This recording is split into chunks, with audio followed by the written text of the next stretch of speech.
a commencé un jour d'orage. Il faisait sombre et il pleuvait. Il va falloir agir avec une précision du diable, Wang. Et une totale concentration. T'es prêt, Jack? J'étais prêt dans le ventre de ma mère. Bienvenue à la fête, camarades! C'est l'heure de faire jouer ma tête cracheuse de plomb. Alors il va falloir faire vite. Vite, vite. Attends, sois pas si pressé. Rien de génial à proposer? Si, allez encore plus vite! Mais j'y avais pas pensé. Que tout le monde s'arrête! Vos règles commencent à m'ennuyer sérieusement.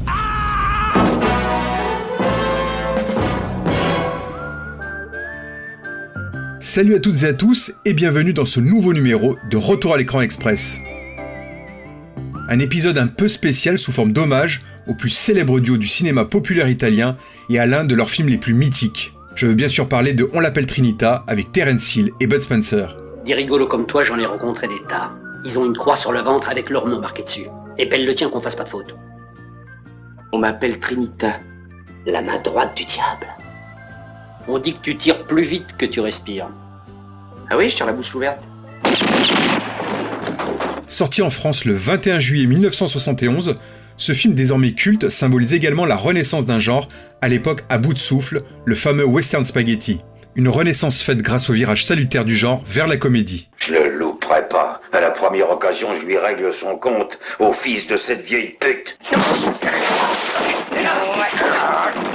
Je pouvais tout de même pas les laisser traiter notre mère de vieille pute. C'est vrai que c'en est une.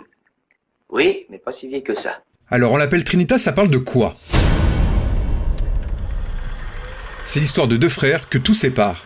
L'un aussi paresseux que fine gâchette et extrêmement malin, l'autre un imposant voleur de chevaux se faisant passer pour un shérif.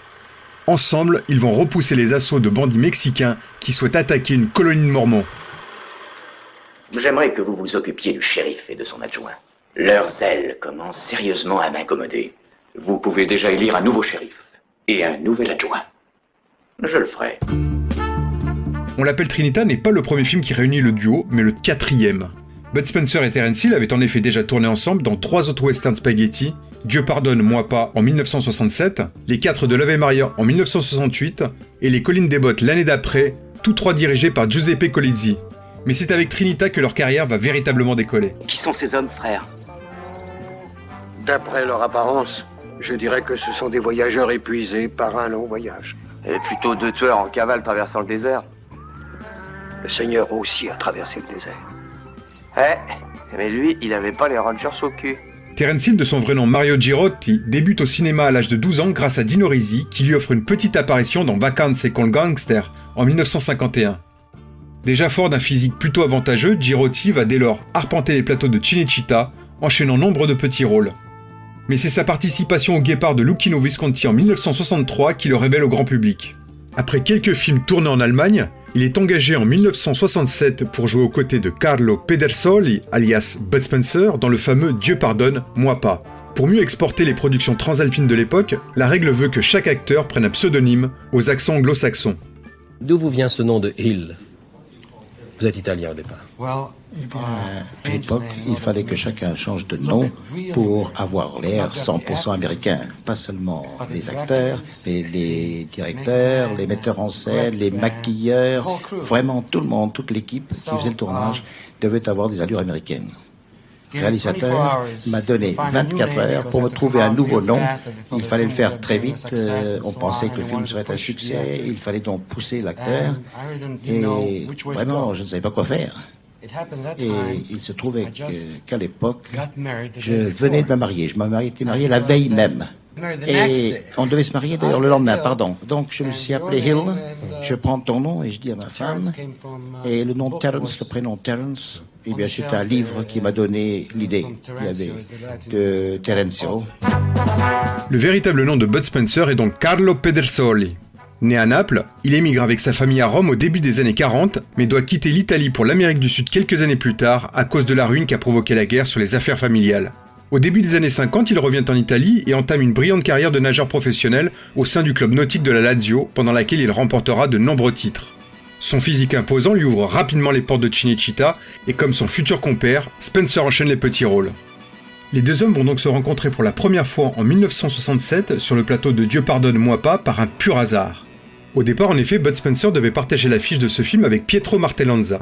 Mais ce dernier s'étant blessé au pied, la production fait finalement appel à Terence Hill pour le remplacer, ce dernier ayant déjà fait ses preuves dans de précédents western spaghetti. Sur le tournage, Hill et Spencer s'entendent à merveille, et le succès du film de Colizzi incite les producteurs à reformer le duo pour 2 autres films. Nous avons la même éducation, et ça c'est très important. Nous sommes complètement différents comme caractère, mais nous avons notre principe et notre valeur qui sont très près l'une à l'autre. Et ça c'est la raison nous n'avons jamais fait bagarre en 20 ans et nous sommes ensemble. Nous sommes au début des années 70, et le western spaghetti est donc en perte de vitesse. Le genre commence un peu à tourner en rond et les entrées en salle se font de moins en moins nombreuses, faute à des films qui se ressemblent beaucoup trop. On ne compte plus en effet les histoires de vengeance, de règlement de compte. Le public commence à se lasser et les scénaristes et réalisateurs à éprouver de plus en plus de difficultés à trouver des producteurs pour financer leurs projets. C'est le cas du cinéaste Enzo Barboni qui voit son scénario de On l'appelle Trinita rejeté par tous les producteurs de Rome. Il faut dire que le script initial ne se détachait pas trop de ce qui avait été déjà fait auparavant. Sur un ton plutôt sérieux malgré quelques pointes d'humour, le film que Franco Nero avait déjà refusé devait initialement mettre en scène le couple George Eastman et Peter Martell, 2 figures du genre dans les années 60. Sur le point d'abandonner, Barboni est alors contacté par Terence Hill, qui avec son compère Bud Spencer cherche une nouvelle orientation pour renouveler le genre. Il propose donc de remplacer le couple initial par le duo qu'il forme avec Spencer en emmenant l'histoire vers un terrain plus comique, où la violence laisserait place à une ambiance plus bon enfant, fonctionnant sur l'opposition physique et de caractère entre les 2 acteurs. Et j'aimerais savoir de quel droit tu me chasses d'ici. Je représente la loi. La loi, j'en parlerai pas trop si j'étais toi. Qu'est-ce que tu essaies de me faire comprendre par là? Simplement que t'es pas un vrai shérif, juste un petit voleur de chevaux et en plus t'es même pas très doué. Parle doucement. Tu sais que le chantage c'est pas beau. Ah, ça dépend pour qui. T'as toujours été un faux frère. D'accord, mais regarde où tu mets les pieds. À la première connerie, je te vire. La réorientation du script et l'arrivée du duo qui jouait alors d'une énorme cote d'amour auprès du public vont permettre à Barboni d'attirer enfin l'attention des producteurs, notamment celle de Italo Zingarelli qui passera derrière la caméra quelques années plus tard pour Cul et chemise, toujours avec Bud Spencer et Terence Hill. Ne bénéficiant tout de même pas d'un budget conséquent, Barboni se voit contraint de tourner son film en grande partie dans la région de Rome, à la différence de la majorité des films du genre mis en boîte dans la province d'Almeria en Espagne. À part quelques caprices de l'acteur Farley Granger qui incarne le Major, le tournage se déroule sans encombre. Barboni s'entendant parfaitement avec le célèbre duo. Hey, si t'as besoin de moi, tu sais où me trouver. Ouais, au cimetière.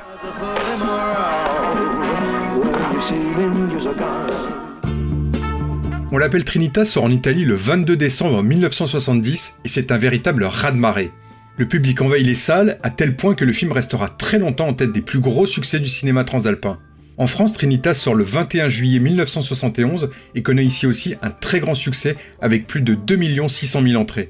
Un tel plébiscite appellera naturellement une suite tournée l'année suivante. Si ce deuxième opus n'atteint pas les chiffres du premier film, il connaît tout de même aussi un grand succès. Voulant profiter de ce succès, quelques distributeurs vont d'ailleurs ressortir par la suite beaucoup de westerns antérieurs avec de nouveaux titres faisant référence à Trinita, même si ces films n'ont aucun point commun avec celui de Barboni. Très fréquemment diffusé dans les années 80 sur les chaînes françaises, notamment la 5 et M6, avec un nouveau doublage, on reconnaîtra la voix du regretté Patrick Poivet pour Terence Hill et celle de Claude Bertrand, On l'appelle Trinita passe toujours régulièrement à la télévision. Un DVD avec une très belle copie édité par TF1 Vidéo est toujours disponible en France. Pas de Blu-ray par contre, pour cela il faut se tourner vers l'Allemagne ou l'Espagne, mais pas de piste française sur ces galettes. Malheureusement pas non plus d'offres VOD ou SVOD pour ce film pour le moment. Oui, on va rigoler, Bamboutatis. Écoutez Thérèse, je n'aime pas dire du mal des gens, mais effectivement elle est gentille. Vous savez, les avis c'est comme les trous du cul. Tout le monde en a un. Eh bien, mettons-nous au travail. On va rigoler. Au-delà de la remise en lumière de ce film qui est tout de même loin d'être oublié encore, cet épisode c'est surtout l'occasion pour moi de parler de ce duo dont les films ont bercé mon enfance et mon adolescence. Souvent moqués sur nos terres par quelques cinéphiles médisants, les films de Terence Hill et Bud Spencer restent encore aujourd'hui de véritables spectacles burlesques pour petits et grands, sans autre prétention que celle de nous divertir. Et pour une fois, je pense que t'as bien pensé. N'en déplaise aux quelques pisse-froids qui placent à tort les films des deux compères dans la case nanar, rares sont les duos comiques qui ont aussi bien fonctionné dans l'histoire du cinéma, rassemblant autour d'eux toutes les générations. Vous êtes un des acteurs favoris des enfants. Bon, je suis très content d'être les favoris des enfants parce que pour moi, Les enfants, ils représentent la vérité dans la vie. Bud Spencer, vous affichez votre poids comme un titre de gloire. 130 kilos pour 1m92, vous avouez une humeur tendre dans un corps de balourd. Vous jouez un peu de votre physique comme d'autres joueraient du trombone. Alors votre personnage calibré pour atteindre d'abord les enfants, pour être aimé par les enfants? Bon, et les enfants, je dis avant, c'est la part plus importante dans ma vie, mais il y a des enfants aussi de mon âge.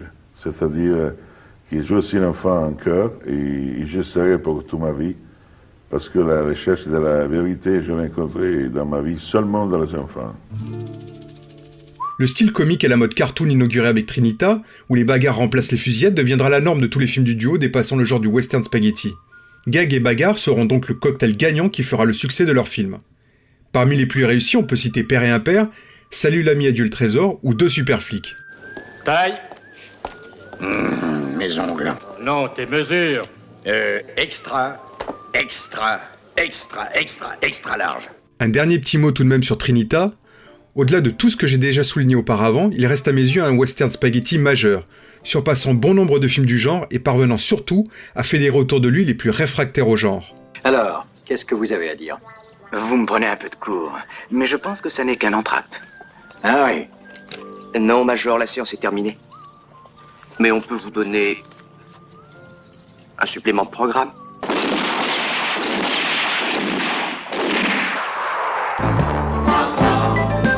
On se retrouve très vite pour un nouvel épisode de Retour à l'écran express. En attendant, tous nos précédents épisodes sont toujours disponibles sur notre site retouralécran.fr, sur YouTube et sur les meilleures plateformes de podcast. C'était Max pour On l'appelle Trinita. À bientôt.